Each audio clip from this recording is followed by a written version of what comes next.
A wheel came off in the middle of a race. Two men just lost their jobs for 2 weeks because of it, and somehow the driver still finished second. This is the kind of story that sounds simple on the surface but gets messier the deeper you dig. Bubba Wallace had one of his best days of the season, and his pit crew just paid the price for it. Let's break down exactly what happened, why NASCAR came down hard, and what this means for 23XI racing heading into the heart of the summer stretch. During Sunday's race at Naval Base Coronado, Bubba Wallace's number 23 Toyota lost a right front wheel in the middle of a caution period. NASCAR's reaction was swift. Two crew members, the rear tire changer and the jackman, have been suspended for the next 2 Cup Series races. That means no Sonoma, no Chicagoland for either of them. Wallace, meanwhile, got buried in the pits for 2 full laps trying to recover from the mess. He clawed his way back using a pair of free passes, fought through the field, and ended up finishing second behind his own teammate. It was actually his best result of the entire 2026 season. So yes, disaster and triumph happen in the same afternoon. That's NASCAR for you. Loose wheel violations are not treated lightly anymore. NASCAR tightened these penalties hard after a string of safety scares over the past few seasons, and crews know the consequences are severe and immediate. This isn't just about one bad pit stop, it's about trust.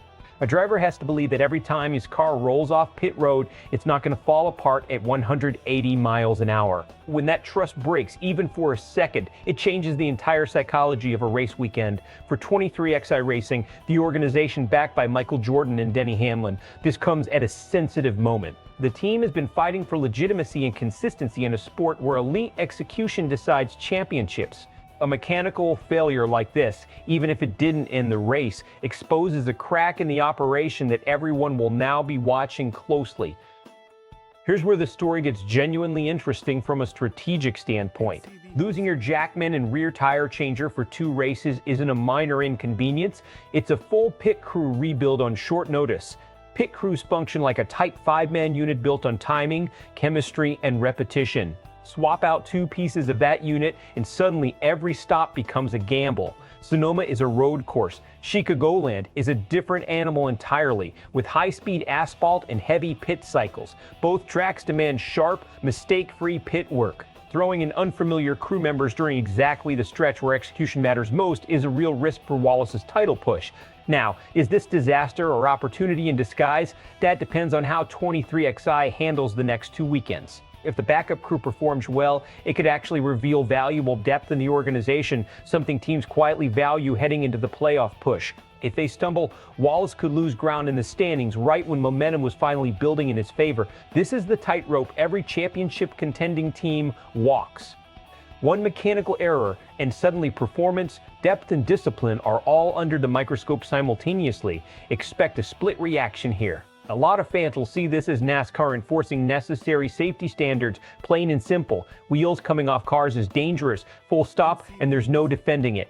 But there will also be a wave of sympathy for Wallace specifically. The man fought through adversity and still pulled off his best finish of the year. Analysts will likely frame this as a what could have been moment, wondering aloud whether Wallace could have actually challenged for the win without the early pit road disaster. Inside the 23XI camp, don't be surprised if there's quiet frustration mixed with relief. Frustration over the penalty, relief that the second place finish proves the team's speed is legitimate. Best case scenario, the substitute crew steps in seamlessly. Wallace rides the momentum from his strong run into a productive 2 weeks, and 23XI proves their depth is championship caliber. This becomes a footnote, not a setback. Worst case scenario, the new crew struggles to adjust under pressure. Wallace loses pit road time during crucial pit cycles, and the standings game he just made gets erased before his old crew even returns at Atlanta. 2 completely different paths, and it all gets decided in the next 14 days. So here's the real question. Was NASCAR right to suspend these 2 crew members, or is this penalty too harsh for a team that still managed a strong finish?